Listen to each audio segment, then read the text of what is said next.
Bowie really wanted a smash hit. So he assembled this super group of musicians and engineers and mixers around him to help him make that happen. Hello there, it's Warren Hewitt here. Hope you're doing marvelously well.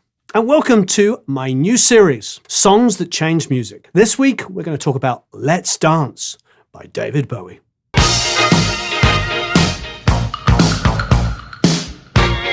So thanks ever so much for watching. If you haven't already, please subscribe. If you hit the notification bell, you'll be notified when we have a new video. And of course, you can go to producelikeapro.com and sign up for the email list and get a whole bunch of free goodies. Today, we're going to talk about David Bowie's song, Let's Dance. This was a huge hit for him. There are so many individual ingredients that make the song great. But let's start by looking at where Bowie was in 1982.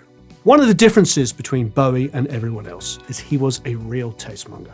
He's right up there with Miles Davis and Frank Zappa. He brought Lou Reed to so many people, produced Transformer with, of course, Walk on the Wild Side and Perfect Day On. Iggy Pop is another person that he brought to the fold in a huge way. And this album was no different. This album, he brought Stevie Ray Vaughan to the center stage. Also, the now very, very famous and arguably greatest mixer of all time, Bob Clearmountain. Bowie assembled the hottest guys, the best musicians, the best engineers, best of the best. Bowie himself was an amazing musician and, of course, world-class songwriter. But he also had the best taste.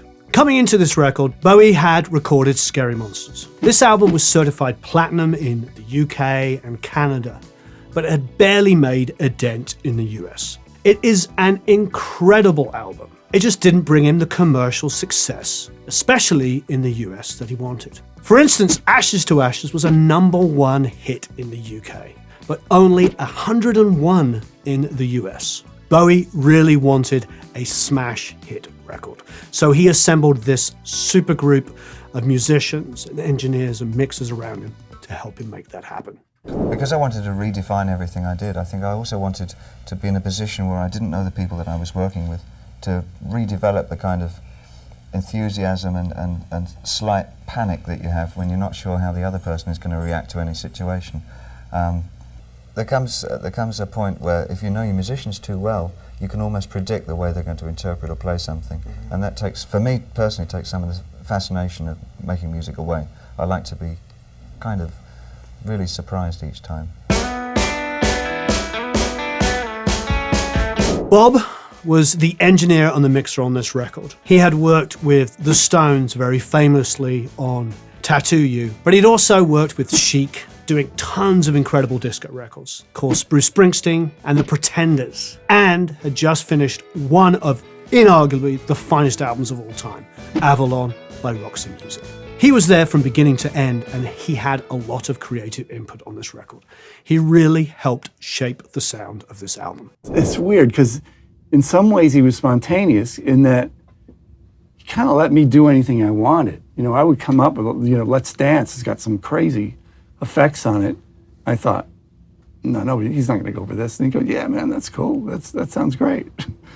That crazy delay on the Niles guitar and I mean, there's a lot of weird stuff on that. Bowie brought in producer Nile Rodgers, one of the archetypes of the sound of disco, but also an incredible guitar player, an incredible producer. Nile had made a name for himself throughout the 70s with Chic and Sister Sledge. Disco was huge in the 70s, but it angered many rock fans. For example, there was a disco demolition night. It was a radio promo at a Chicago White Sox game. You could get in for 98 cents if you brought a disco record with you. Then they were going to blow them up that night. 50,000 people showed up and it turned into a riot. Disco was already on its way out, but this put a nail in the coffin. Nile Rodgers was the king of disco guitar, and he had to figure out something fast. In 1982, Bowie and Nile became friends, bonding over their shared love of jazz. Bowie invited Nile to Switzerland to record with him. David wrote the song. He actually walked into my bedroom one morning with a 12-string guitar. Yeah. And he said, no, darling, I think this record's a hit. And he had a 12-string guitar, which traditionally is used for folk music in America. And he starts playing this song. And I thought to myself, wow, David, if I do a song called Let's Dance and it sounds like a folk song, I'd have to turn in my Black Music Union card. So let me take that and work on an arrangement. Okay. Niall worked on his arrangement. He changed the voicings, the key, and added in some more colourful chords. Let's listen to an early demo version of the song and notice how it feels different from the final version we all know and love.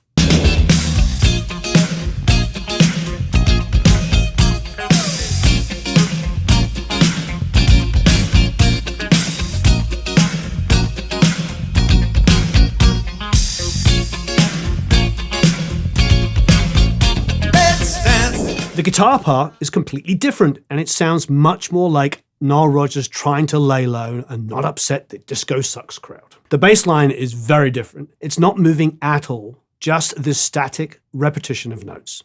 So what happened between the demo and the final version? Because I was running away from funk because of the whole disco sucks thing, instead of playing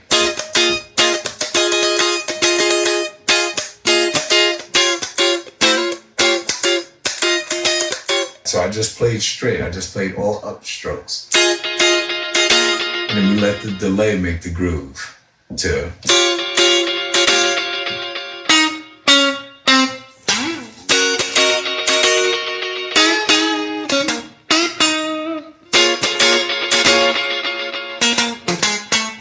So they got a good arrangement of Bowie's little folk song on their hands, but it still needed some finishing touches, like Carmine Rojas on electric bass and Erdal Kazilke on synth bass with the iconic bass line.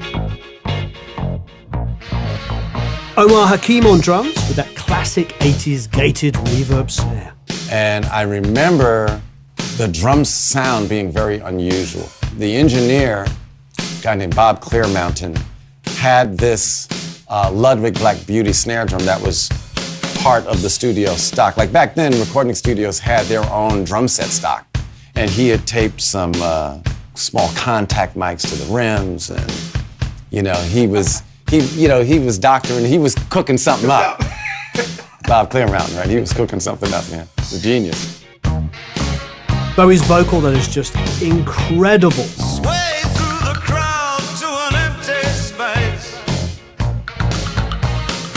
The song was almost complete. It was just missing one final touch at the end. I remember David coming to me and said, "Have you ever heard of this guy named Stevie Ray Vaughan?" I go, "Unfortunately, no. I feel like I should. No, I don't know who that is." I ran into him. He was playing in a club in Austin, and I'm bringing him in to do some solos. Cool. And Stevie and I hit it off immediately. He's just such a great guy. Just a crazy talented, incredibly talented player. And what was great was, he didn't bring in some crazy pedal board or racket gear. He had a super reverb, a Strat, and a guitar chord. Beautiful. Luckily, it was long enough to get from the control room out to the studio. And that was it, and I put some room mics on it. Bowie had met Stevie in 1982 at the Montreux Jazz Festival in Switzerland. After Stevie Ray Vaughan's performance, Bowie was so impressed, he later said, "He's completely floored me. I probably hadn't been so gung-ho about a guitar player since seeing Jeff Beck with his band, the Tridents." At this point in history, not many people had actually heard of Stevie Ray Vaughan. He came in and played an incredible solo at the end of Let's Dance, as well as others on the record. This album was really introducing Stevie Ray Vaughan to the whole world. As a matter of fact, after hearing Let's Dance for the first time, Eric Clapton recalled, "I stopped my car and said, I have to know who this guitar player is today. Not tomorrow, but today." Let's Dance was released in 1983, and as a result, the world would never be the same. Let's Dance was one of Bowie's fastest ever selling songs. It became his first and only song to be #1 in both the UK and the US charts. Bowie got his smash hit. Stevie Ray Vaughan was the hot new guitarist, but he didn't end up going on tour with Bowie. He asked me to do the tour with Double Trouble opening up. Right. And we were never even on the show. Really?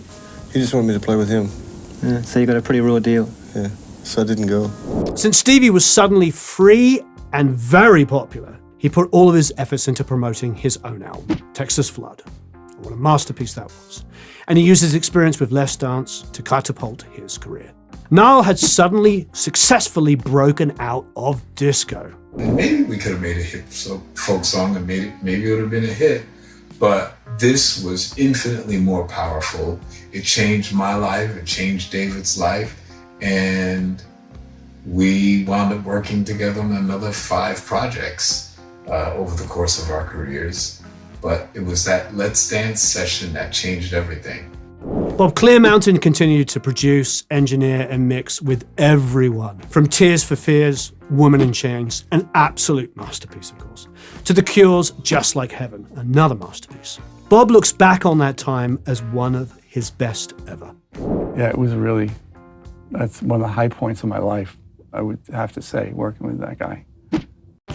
So thanks ever so much. I really hope you enjoyed that. If there are any other songs that you want to hear about, please let us know. And of course, as ever, leave any comments and questions below. Thank you ever so much for watching. Have a marvelous time.